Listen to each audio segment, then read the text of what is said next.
From time to time, Stephen and I get sermon requests, and we try to fill those requests. This is one that was given to us about 6 to 9 months ago, so that shows you about how on schedule we are with meeting those requests. But this is a somewhat delicate subject that we're going to be talking about, and so Stephen and I determined way back when the request was made that we would break this into 2 parts, and we would work together on this. I would preach in the morning, and he would preach in the evening. And the topic, as you may have seen on our social media page, is pornography and divorce. And as we deal with this subject, again, I know that this is something that is delicate, being in a mixed audience with various ages represented. You may or may not have already had discussions with your children on this topic. I'm going to try to use nuanced language in such a way that I can speak specifically, but also not too specifically so as to cause any issues. I would say that if the word pornography has never come up in your household, it's probably something that you need to discuss what that word means, even if at a lower level. For instance, with younger children, it's bad pictures. And you can discuss what that goes in, some of the things that are involved with that. But we're going to be dealing not so much with the broader topic of pornography and the sin of pornography, so much as we're going to be dealing with an issue that has arisen among brethren and among those who are religious in general, who claim to be Christians. And so we are going to be dealing with the topic of, does pornography constitute a cause for divorce? Stephen and I both believe that this is a relevant topic that needs to be discussed because it is being discussed in the public sphere, and we need to figure out, what does the Bible say about this? To highlight just how prevalent pornography is, and this may be underrepresented, but the Institute of Family Studies in 2022 found that 58% of Americans had watched pornography at some point in their lives, 27% in the last month, 44% of those being men, and 11% of those being women. I believe that the instant accessibility is a unique phenomenon to our time, but the reality of pornography is not new to our time. It may have been slightly harder to access, but it has always been around. In fact, even in the Roman Empire, you could find graffitied pornography in Pompeii that has been uncovered. And it would often be the selling of prostitutes and what they would be willing to do if you came and bought them. And so we do have this ancient issue that has come up in new ways with modern technology. And so we need to determine, how are we going to deal with this issue, especially as it relates to couples and as they deal with this and as the word divorce comes up. In a 2023 Facebook post, Wilson Adams, along with his wife Julie, included virtual sexual activity under the heading of fornication. And the assertion was made and confirmed by many that this would be a cause for divorce. I admit that I intended to include the quotes on the slides, and then I just completely forgot to include them, so I'm going to have to beg that you listen carefully as I read through a few longer posts that come from this public page. Wilson Adams wrote, question: is heart lust, Matthew 5, the definition of immorality in Matthew 19, the exception for putting away and remarrying? No. When one sees a woman jogging and has an unguarded lust thought, is that cause for divorce? No. The same for one who sees an image on a screen and gives into lust. Heart adultery is akin to heart hatred. Another subject Jesus addressed. Sin? Yes. But is this the Matthew 19 exception? No. I believe the Matthew 19 exception goes to another level when we act on those thoughts. He says just a little bit later, this is unrepentant sin, repetitive and addictive. In plain terms, men are leaving the marital bedroom for their own room to solicit prostitutes, not sure what else to call them, whereby they find sexual release as a habit with no intent to change. Again, just a little bit later, and I am kind of removing some things that I don't know that would be appropriate for a mixed audience. But again, public post. Can that man or woman change? Yes. But at some point, behavior becomes so addictive, compulsive, enslaved, that one is lost to the vomit with no desire to return. In modern context, That seems to be the impetus of Matthew 19. Some of the comments that were made beyond this, and again, I'll read some of these. If you look at the post, it actually has, if you put it into a Word document, it's about 42 pages worth of comments that were made thereafter. But let me just kind of give you a sense of some of the things that were being said. In response to Kevin Kay, who is defending a traditional view of fornication, someone said, he's not talking about habitual lust. It's habitual acting out sexually with a harlot on screen, sexual immorality, in place of a relationship with spouse, unrepentant, a breaking of the marriage covenant. Another, in reply to Kyle Ellison, said, any sexual act done with someone other than the spouse, whether on screen or not, is adultery. To get personal, I was replaced with pornography by my husband for 2 years before I divorced. When you're replaced in the marriage bed by pornography and sexual gratification other than your spouse, there's nothing to call it other than adultery. Another said, he's not talking about habitual lust. It's actually, that one is a repeat. This one says, personally, I would not divorce my husband for rare repentant porn use, but if it became an addiction, without hesitation, I would. I respect and agree with anyone who sets boundaries for their marriage, no porn ever, and agree with anyone, no porn ever, and considering a violation of that to be adultery. It's two real live humans engaging in real sexual acts together with the intent of mutual sexual gratification. That's adultery. And then finally, even in reading Matthew 19, there is more to Jesus' words than is often brought up. He doesn't simply answer them with a no. The only exception is porneia. That's the Greek word for fornication. Even if that were the case, why wouldn't he answer with the more specific word for adultery? Perhaps we ought to be more concerned with holding the offending spouse more accountable. Perhaps that would be the place to start instead of arguing in such a black and white letter of the law manner. And I'll just make a note here that the person who posted this describes several possible sexual addiction scenarios that are, again, not appropriate for a mixed audience. Going on, are we really going to say that is not sexual immorality as defined by Jesus? I truly believe there is a line that is crossed when talking about habitual pornography use, and it gets to the category of porneia, fornication. But that is going to depend on the situation. So, if you've never heard about this idea of could you put someone away for fornication, I want you to know that there are a lot of people discussing this in the public sphere. And we need to get a handle on what does the Bible actually say and how does it define fornication? Does pornography fit into this umbrella of fornication? Is it cause for divorce? I'm going to affirm here at the beginning that the use of pornography and virtual sexual gratification is sinful.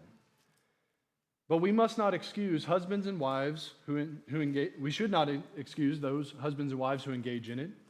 But we cannot allow modern ideas or personal emotions to define fornication, the only scriptural cause for divorce. We must let Jesus and the New Testament define what fornication is.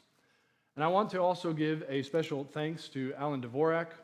He supplied me with an outline that he had preached at the ECIC conference a year ago now, and he had some very helpful thoughts as I kind of crafted my thoughts this morning.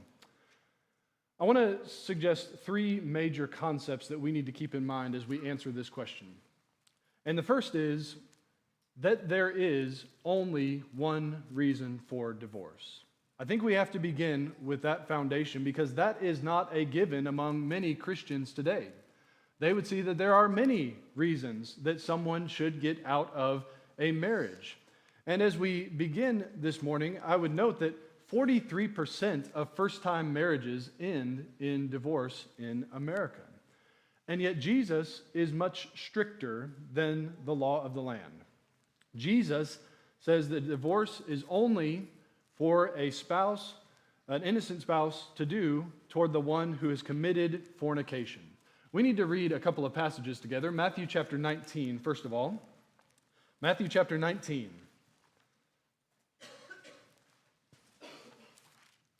Matthew 19, verses 1 through 9. And if you have a marker, you may want to place it here. We're going to come back in just a moment. Matthew chapter 19, verses 1 through 9. When Jesus had finished these words, he departed from Galilee and came into the region of Judea beyond the Jordan. And large crowds followed him, and he healed them there. Some Pharisees came to Jesus, testing him and asking, "Is it lawful for a man to divorce his wife for any reason at all?" And he answered and said, "Have you not read that he who created them from the beginning made them male and female, and said, 'For this reason a man shall leave his father and mother and be joined to his wife, and the two shall become one flesh'? So they are no longer two, but one flesh. What therefore God has joined together, let no man separate." They said to him, "Why then did Moses command to give her a certificate of divorce and send her away?" And he said, "Because of your hardness of heart, Moses permitted you to divorce your wives, but from the beginning it has not been this way. And I say to you, whoever divorces his wife except for," here's New American Standard, "immorality, and marries another woman, commits adultery." Now, I'm going to come back to that word immorality because I think that is a terrible translation of the Greek word. But we're going to spend a lot of time just diving into that Greek word, so I'm not going to address it here. So hold your finger here, and let's go to Matthew chapter 5. Matthew chapter 5. We're going to read verses 31 and 32.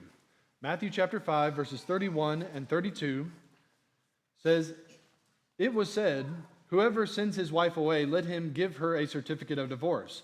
But I say that everyone who divorces his wife, except for the reason of," same word, but translated different, "unchastity, makes her commit adultery, and whoever marries a divorced woman commits adultery." Your King James Version is going to say, "except for fornication." Your New King James Version is going to say, "except for sexual immorality." And a lot of times, the New American Standard will actually translate this word as sexual immorality. Not exactly sure why they don't here in Matthew 19 and Matthew 5. But if you just glance at English translations, it's going to note that there is a cause for divorce. But what that is translated as varies drastically. We already saw immorality, unchastity, but you might see the word whoredom, unfaithfulness, lewdness. And then again, one that is maybe slightly on the paraphrase side says, "some terrible sexual sin." If you have those kind of generic terms to translate the exception, you're left with, what does that even mean? And so we have to dive a little bit below the surface of English translations to get an idea of what Jesus is talking about when he says, "except for sexual immorality." But we can say this at least. There is a cause for divorce, and there's only one. It's not that you just can't get along.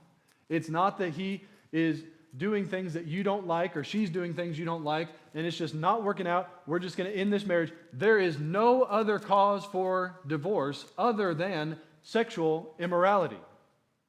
So let's start there. I would also note a couple of things. What Jesus commands and what he does not command in Matthew 19. What he commands is, "Let not man separate." That's the command. What he does not command but allows is divorce for fornication. It is not that he says, "You must divorce your spouse if they commit fornication," but he does permit it. He says, "This is the one reason where you can dissolve this marriage other than death do us part." So when we read Matthew 19, I know that is going to be unpopular with the world around us. But Jesus, if we're going to stick with Jesus, he says, don't separate. And the only reason you can separate is if one of the spouses has committed fornication. You are putting that person away for fornication. The teachings of Jesus regarding marriage are, and I'm putting this in quotes, strict compared to worldly standards. And even the standards of the first century, because the disciples recognized just how strict it would be. But I would just note that we should put that in parentheses, in quotation marks, because he is the one who even opened up the possibility of marriage at the beginning. He is the one who knows what is best for us in marriage. And so he is the one who dictates what kind of marriage we need to have. And so it may seem strict. And in fact, if we say one cause fornication and showing cards here, and not for pornography use, we're going to be viewed as very strict people regarding the marriage and divorce discussion. But I think we need to stick with what Jesus says. Look at how the disciples responded to Jesus' measures in Matthew 19. Matthew 19, beginning in verse number 10, says, the disciples said to him, if the relationship of a man with his wife is like this, it is better not to marry. If Jesus had opened up divorce for just any reason, it's easy to get in and get out of marriage. But they're saying, this seems like a very difficult teaching to hear. It's better not to marry. And how does Jesus reply? He doesn't back off and say, you're right. I maybe was a little too harsh there. He says, not all man can accept this statement. He says, but only those to whom it has been given. For there are eunuchs who are born that way from their mother's womb, and there are eunuchs who have been made eunuchs by men, and there are also eunuchs who have made themselves eunuchs for the sake of the kingdom of heaven. He who is able to accept this, let him accept this. Jesus is saying, yes, this is a very serious relationship, and we need to take it very seriously. And Jesus only permits one cause for divorce. Look at how serious the implications are for divorce for any cause in Luke chapter 16. Luke chapter 16 and verse 18. Luke 16 and verse 18. Everyone who divorces his wife and marries another commits adultery, and he who marries one who is divorced from a husband commits adultery. He's saying you are getting into some very serious situations when you start getting involved in divorces. It's affecting you, it's affecting the one you're putting away, it's affecting the one that's marrying the one that you put away, and it's leading to adultery if it is not for the one cause for divorce. In fact, if we didn't have Matthew 5 and Matthew 19, we would not find any cause for divorce in the New Testament. In Matthew 7, bound until death. Otherwise, you are called an adulteress. 1 Corinthians chapter 7, verses 1 through 16. Don't separate, don't divorce. And furthermore, he goes on to say, no remarriage. And then he says, your options are reconciliation and in hopes of salvation if that unbelieving spouse is the one who departed. A lot of people turn to Matthew 7 and say, this actually opens things up. It seems to close things down. And yet we still have to deal with this concept of Matthew 19 and Matthew 5. That he says there is this exception clause, if you will, except for fornication. And so Jesus is very strict on marriage and divorce, and he has the right to be. And as the lawgiver, he has given one exception. He would say that this exception is possible for the one who is putting away an unfaithful spouse, and that it applies both to males and to females. Some would look at Matthew 19 and say that this is only for a man putting away his wife and that it's for a specific circumstance. I don't think that's what it's discussing. In fact, we can see Mark's portrayal of this same event in Mark chapter 10, and we see that this is going to apply across the board. Though Mark does not mention the exception clause, he does apply this concept of divorce for the man putting the woman away or the woman putting the man away. And I would just like us to, even though it's a little bit longer text, I'd like us to read it again and think about what we read in Matthew 19. It says, some Pharisees came to Jesus, testing him, and began to question him whether it is lawful for a man to divorce his wife. And he answered and said to them, what did Moses command you? Here he's kind of flipping the command and permission, showing us that it's not especially important which verb he uses with Moses. They said, Moses permitted a man to write a certificate of divorce and send her away. But Jesus said to them, because of the hardness of your heart, he wrote you this commandment. But from the beginning of creation, God made them male and female. For this reason, a man shall leave his father and mother, and the two shall become one flesh. So they are no longer two, but one flesh. What therefore God has joined together, let no man separate.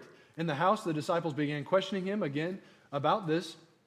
And he said to them, whoever divorces his wife and marries another woman commits adultery against her. Now notice this follow-up. And if she herself divorces her husband and marries another man, she is committing adultery. This is not just one-sided. Those who divorce, except for the cause of fornication, and put their spouse away, whether male or female, are committing adultery. And so when we read these accounts together, this shows that this is a universal command and universal exception. And furthermore, to violate what Jesus has said about divorce is to bring divine judgment upon ourselves. Look with me in Hebrews chapter 13. Hebrews chapter 13, just to see how serious the writer of Hebrews makes this point. Hebrews chapter 13 and verse number 4. Marriage is to be held in honor among all, and the marriage bed is to be undefiled. For fornicators and adulterers God will judge. Do you remember the context of 10, 11, and 12 of Hebrews? Our God is a consuming fire. If we go on sinning willfully, there is no sacrifice for sins. And so when you get to chapter 13, he says, God will judge. They still have those words ringing in their ears. Consuming fire and judgment from God. Who? Those who fornicate and those who commit adultery. I'm going to suggest that he does divide up the words there, but he might be bringing this into the idea of those who are committing this kind of sexual sin, which we will define as we work through our text. That both fornicators and adulterers are within the same category of those who are violating God's expectation for the bed, the sexual bed. Now, we see this concept of judgment brought up again in Romans chapter 7 that we alluded to, that it's until death or she will be called an adulteress.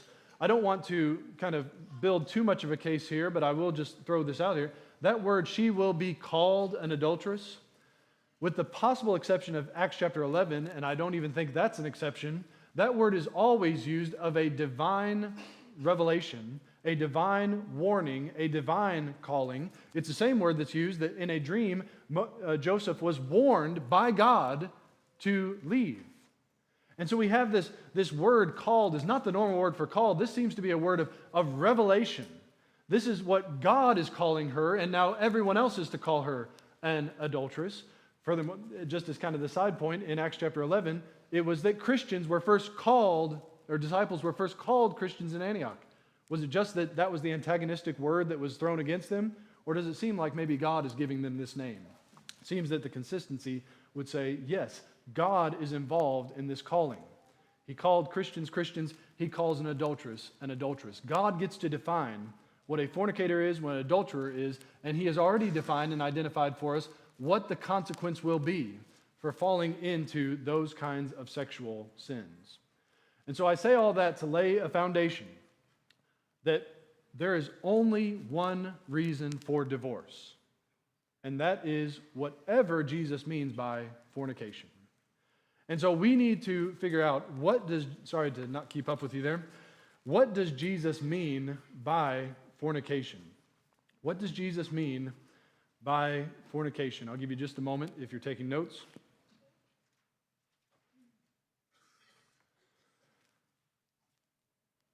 The word fornication is a translation of the Greek word porneia. And you can already see the etymology of our word pornography comes from this word, which is associated with whoredom, which is associated with prostitution, with a prostitute. And so Jesus gives one cause for divorce, that is fornication. And I would suggest that with the seriousness of committing fornication on the table, then this is not, as some people accuse, even in that Facebook post, this is not wrangling over words to try to figure out what Jesus means by the word fornication. This is not being overly legalistic to define words the way Jesus defines the words, because eternal destinies hang in the balance. And we need to know what Jesus meant when he was talking about fornication. I like thinking about that word, either the verb or the noun, to wrangle over words, or a wrangling over words that's used in 1 and 2 Timothy. I like the way one lexicographer defined it. Said, a dispute revolving around the meaning or use of words, word battle, quarrel about words, by implication, trivial dispute, petty controversy. I want to suggest that when we start talking about this one exception, this is not petty controversy. We need to understand what Jesus meant. But before we get there, I want us to understand what we even mean when we use the word fornication, or the more popular phrase now, sexual immorality. The word sexual immorality already carries a very generic concept. Because if it is sexual and is immoral, doesn't that make it sexual immorality? However, that is not what is meant by the word fornication. In fact, the Oxford English Dictionary defines fornication as voluntary sexual intercourse between a man, and then they put in the restricted use an unmarried man, and an unmarried woman, and Oxford also says in Scripture extended to adultery. Now, Oxford English Dictionary is not going to be the one that tells us what this word meant when Jesus was using the term, but I do find it significant how restrictive they are in their definition of fornication. I would suggest that there may be a little bit of an expansion here in our definition of porneia, because it's not just unmarried people that commit fornication. This is something that a married person can do as well. Thus they said in Scripture, extended to adultery. And so we have this picture of unlawful sexual intercourse. The Greek word in Matthew 19:9 is porneia. And we get our English word pornography from it. But I want to say this, and this is actually a broad point that we always need to keep in mind when we start doing word definitions, is that etymology does not decide meaning. That means just because our English word is tied back to that Greek word doesn't necessarily mean that that Greek word means what we mean by an English word. We are centuries separated from that Greek word. We need to figure out what did it mean then before we can start applying things in a modern context. Someone can't just say, look, the word is porneia, therefore it has to include pornography. It doesn't, unless that's what it meant back then as well. So we need to figure out, what did Jesus mean by this term? So let's go back to some dictionaries that are looking at the New Testament times, and even just before and just at the same time in secular writings as well. Probably one of the most famous Greek lexicons out there is abbreviated BDAG, and it defines fornication, porneia, as prostitution, unchastity, fornication of every kind of unlawful sexual intercourse. Thayer, who was slightly dated as soon as he was published, said properly of illicit sexual intercourse in general. Freiberg, not exactly sure how to pronounce his name, he gave a threefold definition. I've gotten to like Freiberg a lot more the more I've used him. It says, 1, generally of every kind of extramarital, unlawful, or unnatural sexual intercourse, that is fornication, sexual immorality, prostitution. 2, when distinguished from adultery, in the same context, extramarital intercourse, sexual immorality, fornication. 3, as a synonym of, and the Greek word is mikia, he writes the Greek word out, it's adultery, that's the word for adultery, marital unfaithfulness or adultery. And so notice every time he is defining this, he's having to define based on who is involved, married or unmarried, but it's always illicit sexual intercourse between two people. Moulton and Milligan, who were not necessarily particularly interested just in New Testament Greek, but the Greek that was being used at the same time as the New Testament, defined porneia, quote, which is rare in classical Greek, that is a couple hundred years before the time of the New Testament, originally meant prostitution, fornication, but came to be applied to unlawful sexual intercourse generally. It was a wider term than mikia, adultery, embracing the idea of barter, traffic in sexual vice, though in the Old Testament, there was a tendency to assimilate in some respects the two terms. I think that's important. Jesus is a Jew preaching to Jews, universalizing a message based on that understanding. And how did the Jews use the word fornication? It could be talking about illicit sexual intercourse between unmarried people or illicit sexual intercourse between married individuals. So we have fornication and adultery brought together under this same umbrella term. We're not going to spend time looking at the verb and related nouns. We have a whole word group related to the stem porn, P-O-R-N in Greek. To commit fornication, the word porneia is the word for prostitute. The word pornikos is the word for of or related to prostitutes. And I think at least the latter term is only used in the Greek translation of the Old Testament, not in the New Testament itself. But what we're seeing is that this whole word group is associated with illicit sexual intercourse. And I think that is important as we move forward because they had pornography in their day. They could have gone and viewed pornography in their day, not on a screen, but on a wall and graffiti. And yet what we find is that this is associated with illicit sexual intercourse. But what we want to do is then see how was this term used by both the Greek translators of the Old Testament, and particularly of note for us is how did the rest of the New Testament use this word porneia? Let's start with the Greek translation of the Old Testament. This is commonly called the Septuagint, which means the 70, because 72 people allegedly translated the Pentateuch, and thus the rest of the Old Testament began to build off of that over a couple hundred years. But when you look up this word porneia in the translation of the Old Testament, it's interesting not because it's authoritative, but it does say how this term was being used in the time just before Jesus, and then leading into how Jesus would have read that Greek term. And so what I would say is, as I have looked at all the passages in the Greek translation of the use of porneia, it is always unlawful sexual intercourse.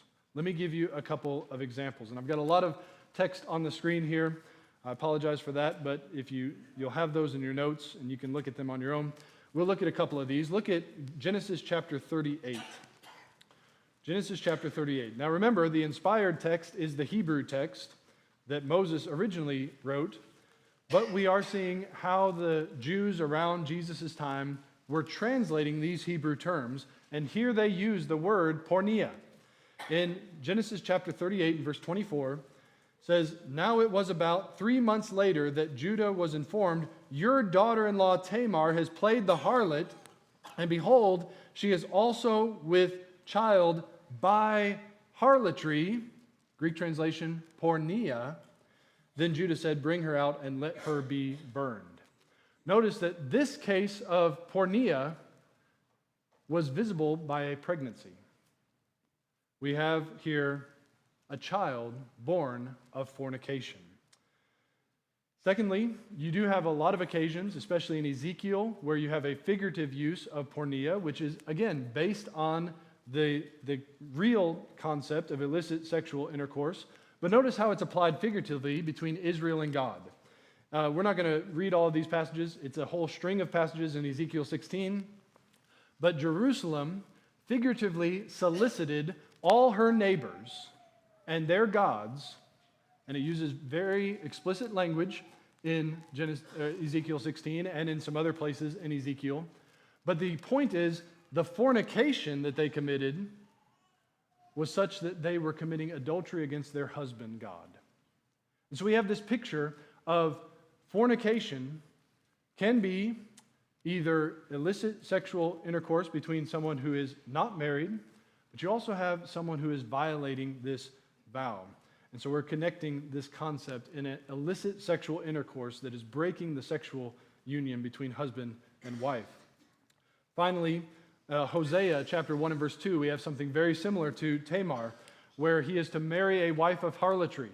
And it seems like maybe the first child is the child of Hosea and Gomer, but from there on out, it seems like she is just producing children of her fornication. They are not his children, if you will, just like Israel and Judah had ceased to be the children of God. It's not inspired, but around the same time in the Apocrypha, you would have had Sirach writing something like this. "So it is with a man who leaves her, with a woman who leaves her husband and presents him with an heir by another man. For first of all, she has disobeyed the law of the Most High. Second, she has committed an offense against her husband. And third, through her fornication, she has committed adultery and brought forth children by another man." Notice that when the Old Testament uses this word fornication, this is someone who is committing sexual intercourse, either without being married or against the person to whom she or he is married. But I want to suggest that the Old Testament also gives us some additional foundations that are not just when it uses the word fornication properly.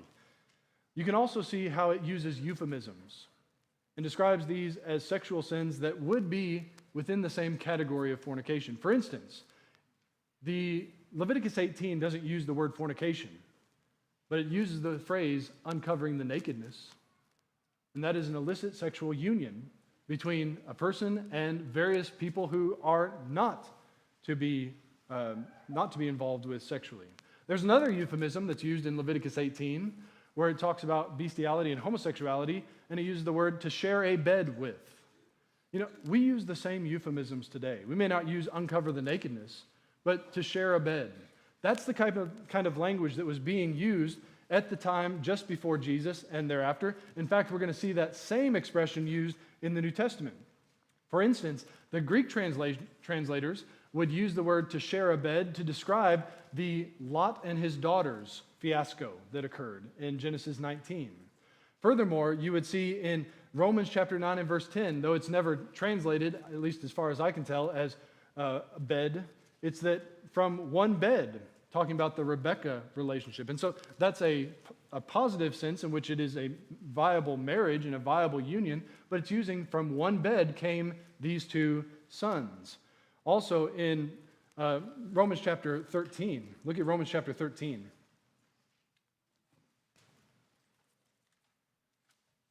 Romans 13 and verse 13 says, "Let us behave properly as in the day, not in carousing and drunkenness, not in sexual promiscuity and sensuality, not in strife and jealousy." Now, I would note that there seems to be almost a bigger violation than a smaller violation, though they're all grouped together of things we should not be involved in. Notice you go carousing, maybe down to drunkenness by degree, and you have sexual promiscuity. That's the word for bed that was used in Leviticus 18. That they are in unlawful, outside of the marriage bed, but then also in sensuality, which is a much more generic term. We've even studied that word for sensuality to include things like dancing. But that's not fornication necessarily. And so what we need to keep in mind is that there are degrees and there are varying definitions. We have to determine in context. One, porneia is, though it has some generic concept, it does not include every sexual sin. And the concept of uncovering nakedness, it defines in context exactly what it means by that. When it talks about sharing a bed, it defines in context exactly what it means by that. And what we need to be looking for is, do we see this concept of an unlawful sexual union between two individuals? Coming to the New Testament, I would suggest that we have not changed definitions for porneia, that we still have unlawful sexual intercourse. For instance, look in John chapter 8. John chapter 8.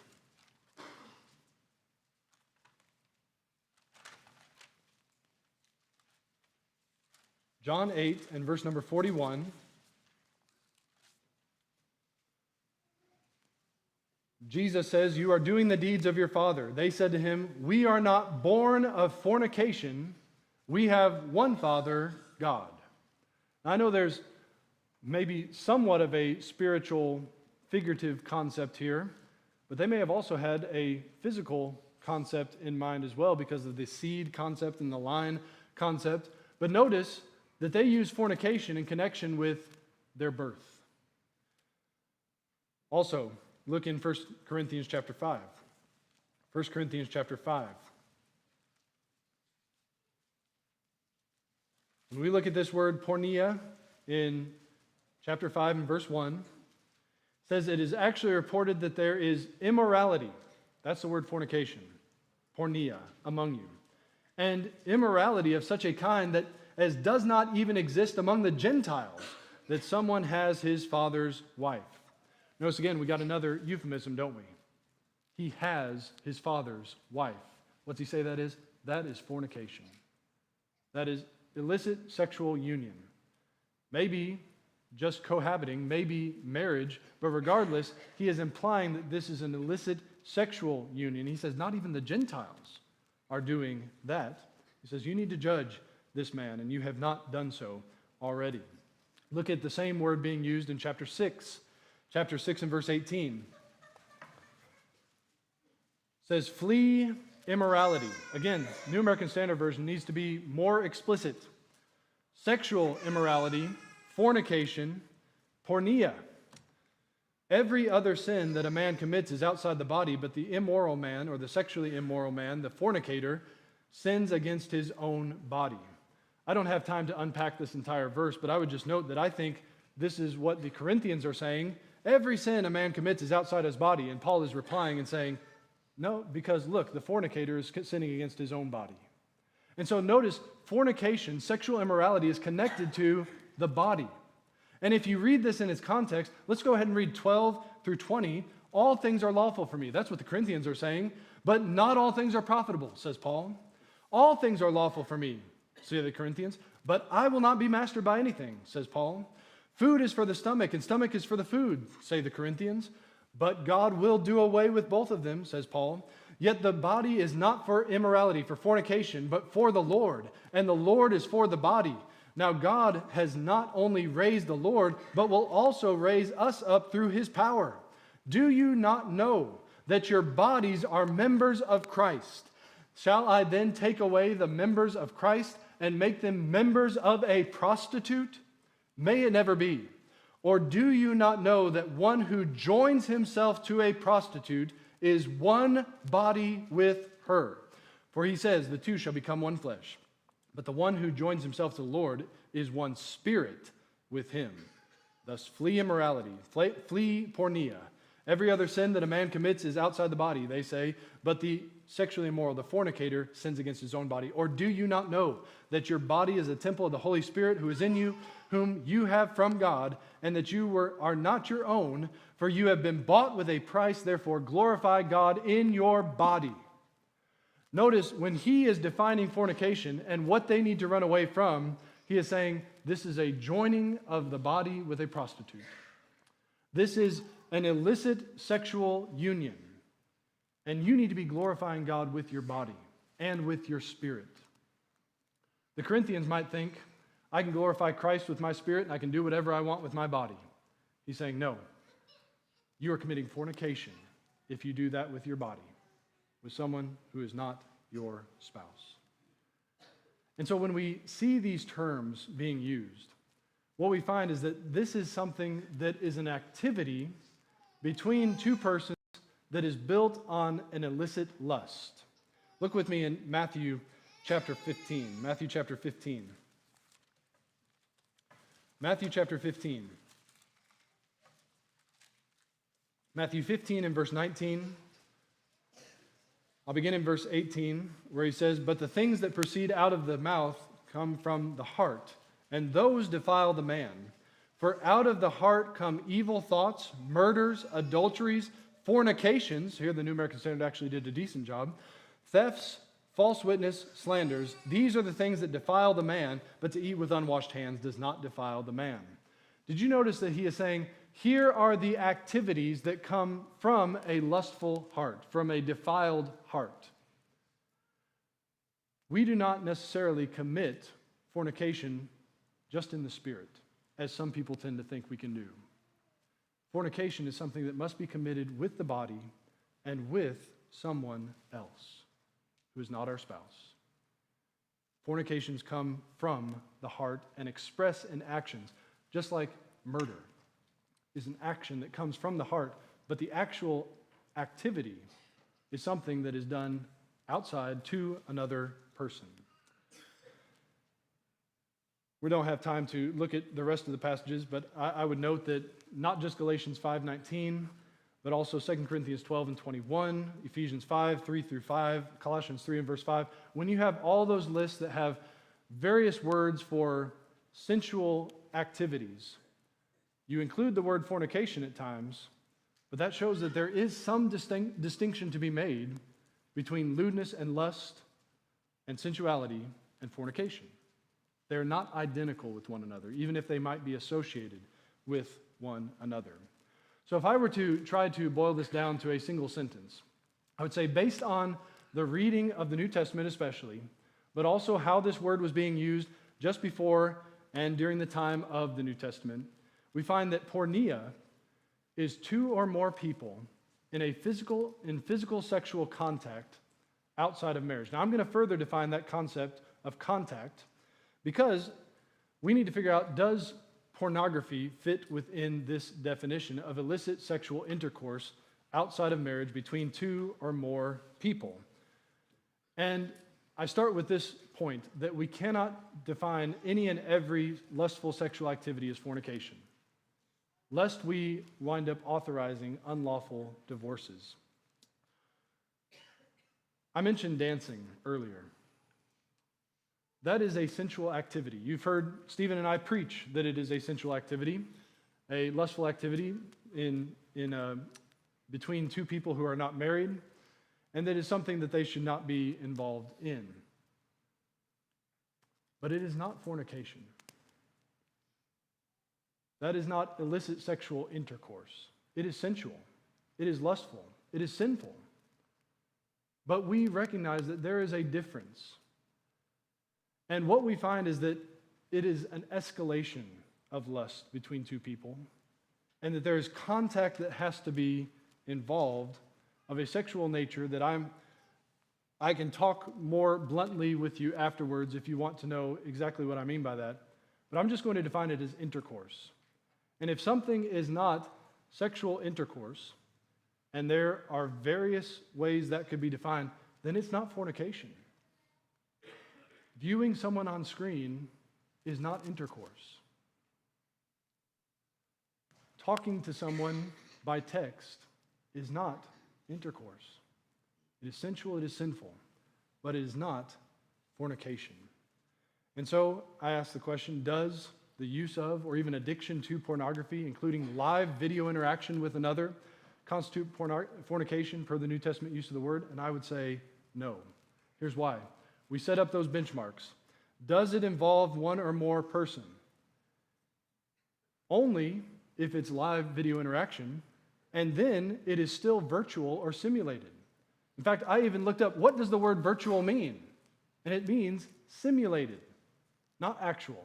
In fact, for those who are, I'll put myself younger than 40, maybe younger than 50, because others might know this too, there's an expression that is used online, IRL, in real life. People recognize there's a difference between the virtual and in real life. And what is happening on screens across distances is not in real life. It is simulated. It is virtual, but it is not in real life. It's not real. Furthermore, does it involve physical sexual contact with another person outside of marriage? And I think I can say at least this. Several months ago, I listened to a sermon by Brett Hoagland on something related to this topic, and he defined it as carefully as he could in a mixed audience by saying, it is the manipulation of one and another, or one or both, and their genitalia. This is the kind of intercourse that we are talking about. And do you have that on pornography? You don't. You don't have mutual manipulation, interaction between the two. It is lustful, but it is not pornography. Just as hatred is not murder in Matthew chapter 5. Kevin Kay wrote this in response to this idea that continued interaction with pornography constitutes fornication. He said in that stream of posts that I referenced at the beginning, if lust is not adultery, how can habitual lust be adultery and therefore grounds for divorce and remarriage? If hatred is not murder, how can habitual hatred be murder? Why are these two scenarios not parallel? Once again, if lust is not the same thing as adultery, how does lusting over and over again somehow become adultery? Does hating over and over become murder? I suggest we have to maintain a distinction between sensuality, sexuality, and fornication. Because Jesus is using the word fornication in a very specific way. that is unlawful sexual intercourse between two or more people. And unless that has happened, there is no grounds for divorce. And I know that some people may wind up listening to this sermon and Stephen's sermon tonight and think that we are uncaring individuals, that we just don't understand what people are going through. We have both tried to help people who are involved in these kinds of scenarios. It's not that it doesn't break our heart to think about this, but it hurts my heart in a similar way to a woman who's getting abused. She does not have a right to divorce, even if our heart hurts for that woman. And even if a man or a woman is suffering because their spouse is involved in habitual, lustful activity over and over and over again, that still does not constitute fornication and does not give a right to divorce. Alan Dvorak, in his final comment, said, "Neither men nor women can game the system by engaging in pornography use and stopping short of porneia in order to avoid being divorced by their spouse. We do need to hold people accountable for their sin. However, we must not extend the exception beyond what Jesus limited it to. We need to do our very best to help those who are suffering." I would like to read one final passage here in 1 Peter chapter 3. 1 Peter chapter 3. And while you're turning there, I would note that this has been the task of God's spiritual people for all time. In Psalm 82, why were the leaders being condemned? It's because they were not upholding the weak, the fatherless, and the widow. It's not that they were not supporting. In fact, they were hurting those who were involved, who were being hurt by their spouses or by loss of father. And though we can support, we cannot authorize what Jesus has limited. And so I would note, what do we do for the person who is thinking, how can I remain in this marriage? Well, we uphold that person who is innocent, but we also uphold what Jesus has said. And he spoke to this of having a hurtful and difficult spouse. In 1 Peter chapter 3, he said, "In the same way, you wives," in the same way as who? Same way as Jesus, who suffered innocently. "You wives, be submissive to your own husbands, so that even if any of them are disobedient to the word, they may be won without a word by the behavior of their wives, as they observe your chaste and respectful behavior. Your adornment must not be merely external, braiding the hair, the wearing gold jewelry, or putting on dresses, but let it be the hidden person of the heart, with the imperishable quality of a gentle and quiet spirit, which is precious in the sight of God. For in the same way, in former times, the holy women also who hoped in God used to adorn themselves, being submissive to their own husbands, just as Sarah obeyed Abraham, calling him Lord, and you have become her children, if you do what is right without being frightened by any fear. You husbands, in the same way, live with your wives in an understanding way, as with someone weaker, since she is a woman, and show her honor as an heir, as a fellow heir of the grace of life, so that your prayers may not be hindered." What do? We uphold those who are hurting, but we also uphold the commandment of God. And what Jesus is trying to tell everyone is, let not man separate. And the only way that that marriage can be separated by any man is fornication, illicit sexual intercourse, contact between two or more people outside of marriage. I think if we continue to preach on the sanctity of marriage, the sinfulness of pornography and any other sensual sexual sin, and we equip our children to know that the person that they are marrying is the person that they are going to be committed to in covenant for life, and that we help those who are hurting because their husband or wife is breaking their covenant. Stephen's going to talk more about that tonight. we still hold the line of what Jesus says is the only exception, not for any cause, but for one cause. And so if you are hurting, maybe if you know someone who's hurting because their spouse is involved in continued use of of pornography, you encourage them with the Word of God. You extend to them the hope of God. But you do not erase lines that Jesus has drawn. If we can help you in any way this morning, why don't you come to the front as we stand, as we sing.